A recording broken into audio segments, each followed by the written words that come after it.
ప్రభునందు మాకు అత్యంత ప్రియులైన దేవుని ప్రజలందరికీ ఈ ఉదయకాల సమయంలో యేసుక్రీస్తు వారి పూజింపదగిన శక్తిగల నామం పేరిట శుభాలు ప్రకటిస్తున్నాను. ప్రభు అయిన యేసుక్రీస్తు వారు మన ఆరాధనకు యోగ్యుడు. ఆయన మన ఆరాధన స్వీకరించడానికి అర్హుడు.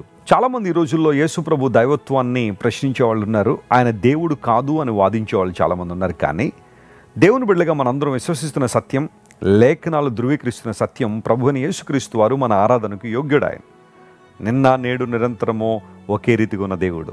అలాంటి దేవుడిని మనం కలిగి ఉన్నందుకు, మన ప్రాణప్రియుడైన ప్రభువుని మనం ఆరాధిస్తున్నందుకు అతిశయపడాలి. ఎల్లవేళలా ప్రభువుని ఆరాధిస్తూ ఆయన స్తుతిస్తూ ఆయన మహిమ కొరకు మనం జీవించాలి. ప్రతిరోజు ఉదయాన్నే లేచిన తర్వాత ప్రార్థన చేసుకుని దేవుని వాక్యాన్ని పఠించిన తర్వాత పరిశుద్ధ గ్రంథంలోంచి ఒక వాగ్దానాన్ని మనందరం ధ్యానం చేస్తున్నాం. ఈ ధ్యానాంశాల ద్వారా మీలో చాలామంది ఆధ్యాత్మికంగా దేవుని పొందుతున్నారు, బలపడుతున్నారు. అందును బట్టి మేము ప్రభువును స్తుతిస్తున్నాం. ఈరోజు వాగ్దానంగా పరిశుద్ధ గ్రంథం తెరిచి 84వ కీర్తన 3వ వచనాన్ని చదువుకుందాం. Psalm 84 and verse 3. సైన్యములకు అధిపతివగు యెహోవా, నా రాజా, నా దేవ, నీ బలిపీఠము నొద్దనే పిచ్చుకలకు నివాసము దొరికెను, పిల్లలు పెట్టుటకు వానకోవెలకు గూటి స్థలము దొరికెను.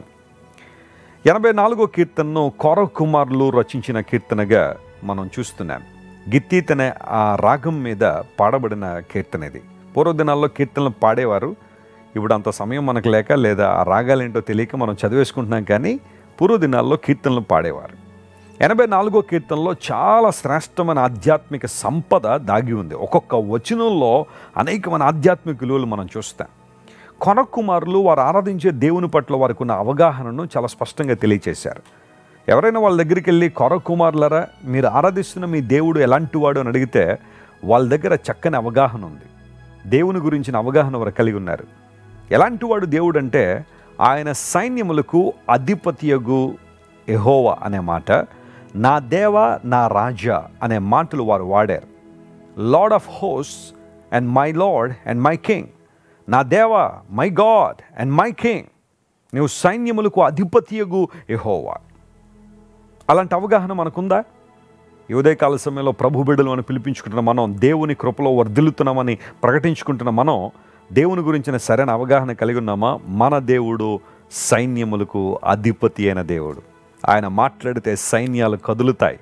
ఒక్కో దేశానికి ఆ దేశాన్ని రక్షించే సైన్యం, ఆ సైన్యానికి ఒక అధికారి ఉంటాడు. ఆ అధికారి ఏం చెబుతాడో ఆ సైన్యం అంతా కూడా అదే చేస్తుంది.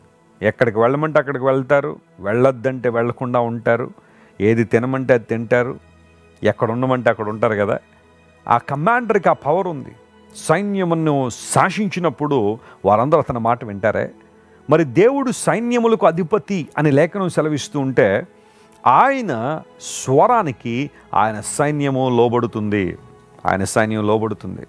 ఆయన సర్వమును తన ఆధీనంలో ఉంచుకున్న దేవుడు. ఆయన సర్వాధికారి అయిన దేవుడు. అందును బట్టి యేసు ప్రభు వారు ఈ లోకంలో ఉన్నప్పుడు అన్నారు, నాకు సర్వాధికారం ఇవ్వబడి ఉన్నది అన్నారు. ఆయన చేతిలో సర్వాధికారం ఉంది. సమస్తము చేయగలడు ఆయన. ఏ కార్యములైతే నీ జీవితంలో అసాధ్యములుగా మిగిలిపోయాయో, ఏవైతే జరగవు అని నువ్వు అనుకుంటున్నావో వాటిని జరిగించి చూపించే దేవుడు ఆయన. వాటిని నెరవేర్చగలిగే దేవుడు ఆయన. బైబిల్లో మీరు ఎవరినైనా తీసుకోండి, ఇవి జరగవు అన్న విషయాలని దేవుడు జరిగి చూపించాడు. సైన్యములకు అధిపతి అయిన దేవుడు ఆయన. స్పష్టమైన అధికారాన్ని కలిగిన దేవుడు ఆయన. అధిపతి అయిన దేవుడు ఆయన. ఆయన మాట్లాడితే అద్భుతాలు జరుగుతాయి. ఆయన ఆదేశిస్తే అద్భుతాలు జరిగాయి. నూతన నిబంధన గ్రంథంలో జకరియా మరియు ఎలిజబెత్ అనే ఒక జంటను మనం చూస్తాం. వారు నీతిమంతులు, దేవుని వెంబడిస్తున్నవారు, ఆయన మార్గాల్లో నడుస్తున్నవారు. అయినప్పటికీ వారికి ఒక కొరత ఉంది. వృద్ధాప్యంలోకి వచ్చేసారు, బిడ్డలు లేరు. ఆ పరిస్థితుల్లో జకరియా తన తరగతి క్రమం చొప్పున దేవునికి యాజక ధర్మం చేయడానికి వెళ్ళాడు. ప్రార్థన చేశాడు దేవుని సన్నిధిలో. వెంటనే దేవుడు వర్తమానం పంపించాడు, నీ ప్రార్థన వినబడింది అన్నాడు.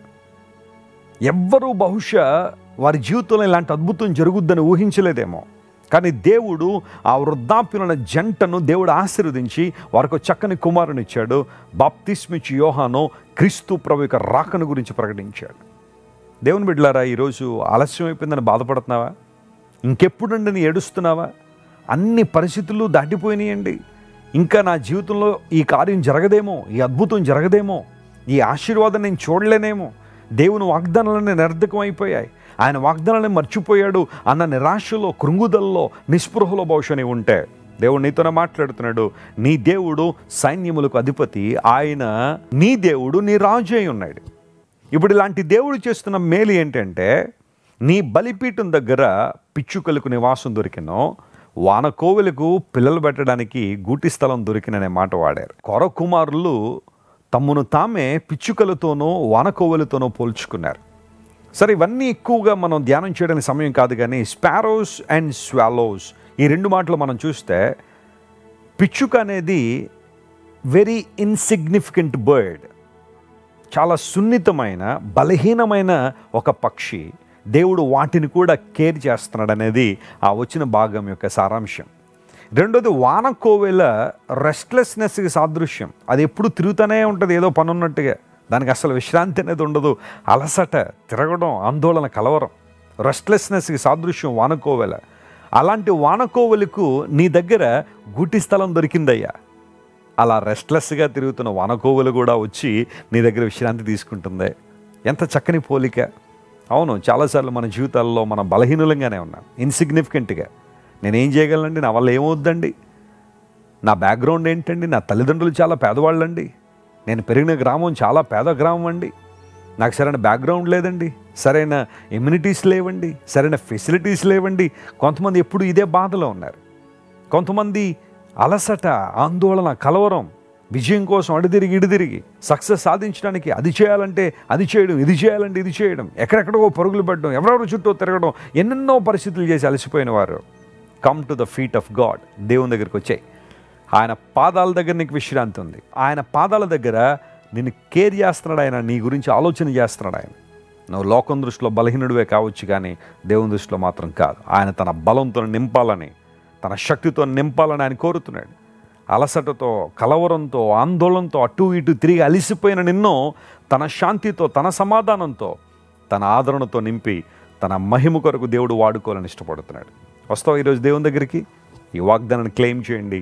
ప్రభు మిమ్మల్ని దీవిస్తారు, ఆశీర్వదిస్తారు, బలమైన తన చిత్తాన్ని మీ జీవితంలో నెరవేరుస్తారు. ప్రార్థన చేసుకుందాం. ప్రేమగల తండ్రి, ఇంతవరకు నువ్వు మాతో మాట్లాడిన ప్రతి మాటను బట్టి నీ కొందనాలు. ఈ వాగ్దాన సందేశాన్ని మా ప్రియుల జీవితాల్లో ప్రత్యేకంగా మీరు నెరవేర్చండి నాయన. ఆశీర్వదించండి, బలపరచండి. నీ మంచితనాన్ని బట్టి నేను స్తుతిస్తున్నాం ప్రభా.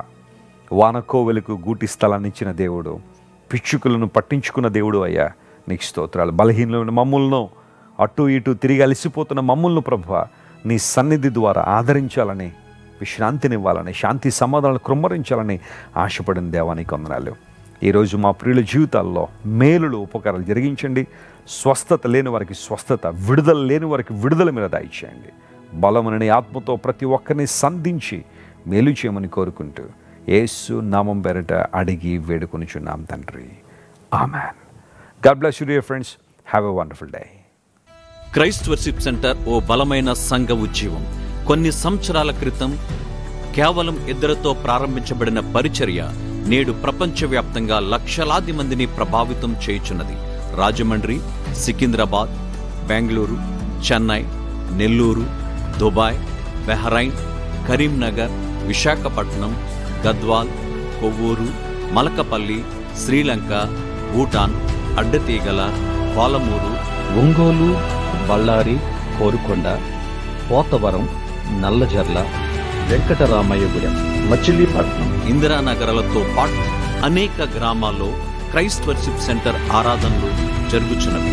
వాక్య సంబంధమైన ఉద్యమంలో, పరిశుద్ధాత్మ సంరక్షణలో కొనసాగాలనుకునే ప్రతి ఒక్కరికి మా ప్రేమపూర్వక ఆహ్వానాన్ని అందిస్తున్నాము. రండి, ఆత్మతో సత్యముతో ప్రభువైన యేసుక్రీస్తును ఆరాధిద్దాం. మీరు ఇంతవరకు విన్న దైవ సందేశం మరియు దేవుని సేవకులు చేసిన ప్రార్థన మీకు ఆశీర్వాదకరముగా ఉన్నదని విశ్వసించుచున్నాము. ఈ సందేశాన్ని మీ స్నేహితులకు, బంధువులకు షేర్ చేయండి. మీకు ఏదైనా ప్రార్థన అవసరత ఉన్నచో మా ఫోన్ నంబర్లకు కాల్ చేయండి.